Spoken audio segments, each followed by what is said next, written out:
옛날 옛적 영덕의 작은 어촌 마을에는 풍어를 비는 특별한 의식을 지내는 전통이 있었습니다. 이 의식은 마을 어부들이 오랫동안 용왕님께 바치는 감사의 표현이자 축복을 기원하는 행사였습니다. 이 마을은 바다와 아주 가까워서 마을 사람들은 바다 덕분에 생계를 이어갔습니다. 매년 초봄 마을의 장로를 필두로 모든 어부들이 큰 제단을 마련하고 바다에서 잡은 첫 고기들을 정성스럽게 올려놓았습니다. 그리고 마을 전체가 한마음으로 기도하며 오랫동안 청명한 바람과 잔잔한 파도를 부탁했습니다.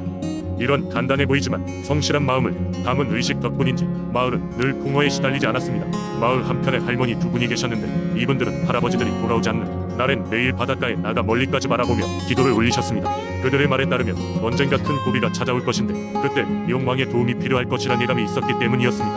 어느 해 지독한 태풍이 한 차례 지나간 뒤 마을 앞바다에는 고기가 거의 보이지 않았습니다.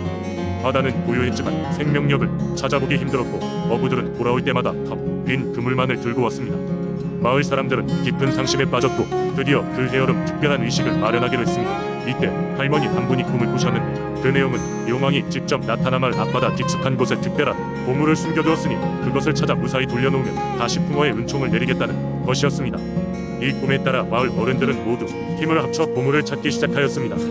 몇 주 후 결국 마을의 용감한 어부들이 바다 한가운데까지 나아가 모습을 감춘 보물을 발견했습니다. 그것은 다름 아닌 순금으로 만든 용의 조각상이었습니다. 마을 사람들은 조심스럽게 그 조각상을 무사히 제단으로 가져와 제사를 지내 보분한 밤 특별한 의식을 거행했습니다. 모두 간절히 기도를 드린 비바다 속에 이를 다시 내려놓았습니다. 이후 기적처럼 바다는 다시 고기로 넘쳐났고 마을은 이전보다 더 큰 행복과 풍요를 누리게 되었습니다. 사람들은 세대에 걸쳐 이 이야기를 전하며 용왕님께 감사의 마음을 전했으며 매년 봄과 여름 의식은 마을의 중요한 전통으로 자리 잡았습니다. 이런 전설들을 통해 마을 사람들은 자연에 대한 경외와 감사의 마음을 배웠고 서로의 믿음과 사랑으로 어려움을 극복하는 힘을 길렀습니다. 그래서인지 영덕의 이 작은 마을은 언제나 행복과 평화로 번성하였습니다. 두 번째 이야기. 아주 오래전 해안가에 자리 잡은 작은 어촌 마을 보령에는 바다와 하늘을 다스리는 물의 신이 살았다고 한다. 마을 사람들은 언제나 물의 신에게 풍요와 안전을 기원하며 작은 제단의 정성을 다해 제물을 바쳤다. 물의 신은 이에 화답하듯 마을이 필요할 때마다 풍부한 어획량과 맑은 하늘을 선사하였다. 그러던 어느 날 마을에 흰 고양이 한 마리가 나타났다. 고양이는 마치 사람의 마음을 읽기라도 하듯 이주민 저 주민에게 애교를 부리며 그들의 집을 방문하였다. 처음엔 아무도 신경 쓰지 않았으나 얼마 지나지 않아 이 고양이가 나타난 모든 집에 행복한 일이 생기기 시작하면서 사람들은 그녀를 행운의 고양이라 부르며 소중히 여기기 시작했다. 하지만 행운은 오래가지 않았다. 어느 비바람이 몰아치는 날 한 어부가 고양이에게 해를 입히려 하였다. 그는 믿지 못할 이야기를 들어주지 않는다는 이유로 고양이를 몰아냈고 그날 이후로 마을엔 이상한 일이 생기기 시작했다. 맑고 잔잔하던 바다가 갑자기 광풍을 동반한 폭풍으로 변하였고 하늘엔 까마귀 떼가 가득 찼다. 사람들은 고양이의 저주라 외치며 두려움에 떨었다. 이 상황을 마을의 연장자들은 심각하게 받아들였고 옛 기록을 살피며 대답을 찾기 시작했다. 마침내 고양이는 물의 신이 보낸 평화의 사자의 묘를 존중하지 않으면 재앙이 찾아온다는 구절을 발견하게 됐다. 급히 고양이를 학대했던 어부가 마을 사람들과 함께 제단으로 가 물의 신 앞에 용서를 구하며 사죄의 예를 올렸다.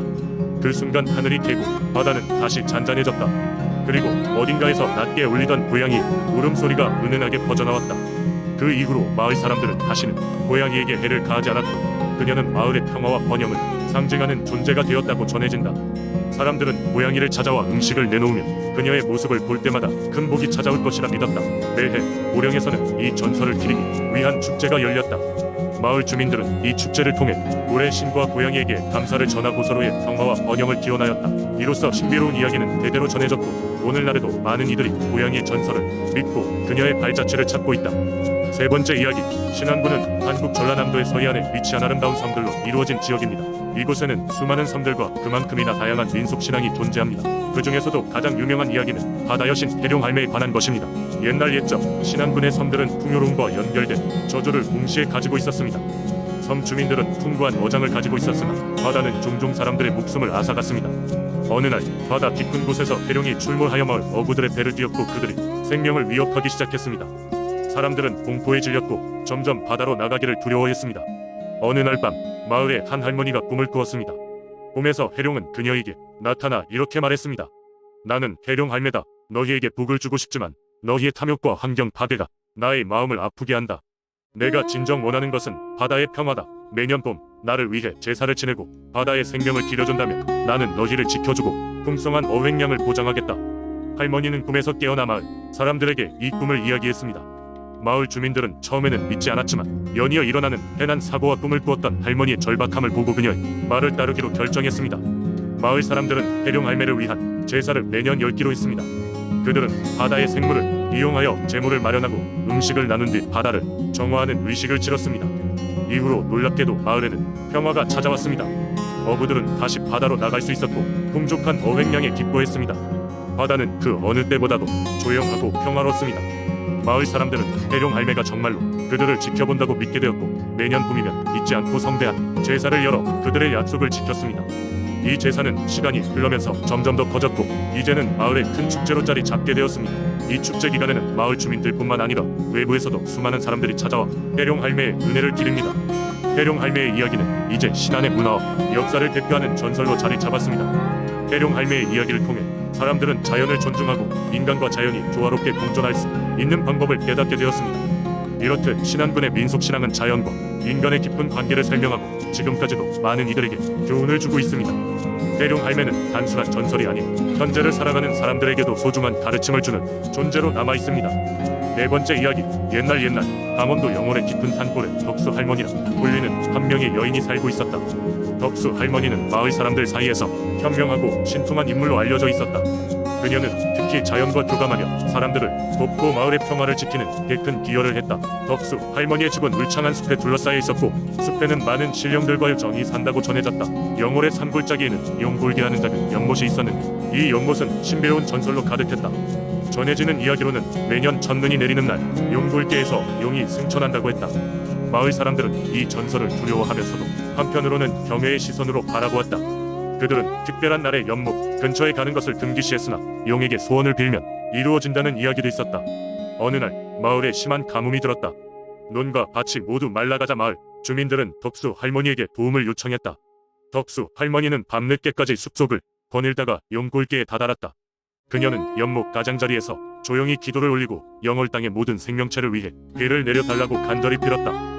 그녀가 기도를 마치자 용골개가 갑자기 거대한 물줄기를 끌어올리며 소용돌이쳤다. 그리고 물속에서 신비로운 빛을 내뿜는 거대한 용이 나타났다. 용의 눈에는 덕수 할머니에 대한 친밀한 감정이 서려 있었다.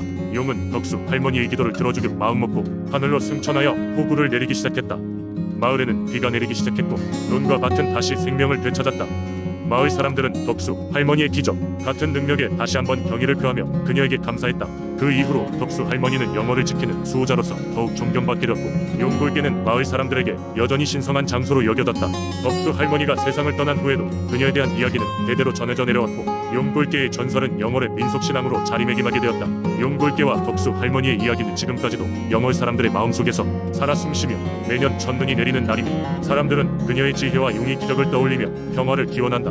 다섯 번째 이야기, 옛날 지금의 전라남도 화순 지역에는 조용하지만 신비로운 마을이 있었습니다. 그 마을에는 사람들의 목숨과 운명을 지켜주는 단골이라는 신성한 장소가 있었습니다. 단골은 마을 사람들에게 존경받는 곳으로 특별한 기도나 중요한 의식을 치르기 위해 모이는 장소였습니다. 마을 사람들은 단골이 마을의 안녕과 평화를 지켜주는 신령한 곳이라고 믿었습니다. 어느 날 마을에 한 가정에 큰 불행이 닥쳤습니다. 사랑스러운 아들이 갑자기 원인을 알 수 없는 병에 걸려 큰 열에 시달리며 죽어가고 있었던 것입니다.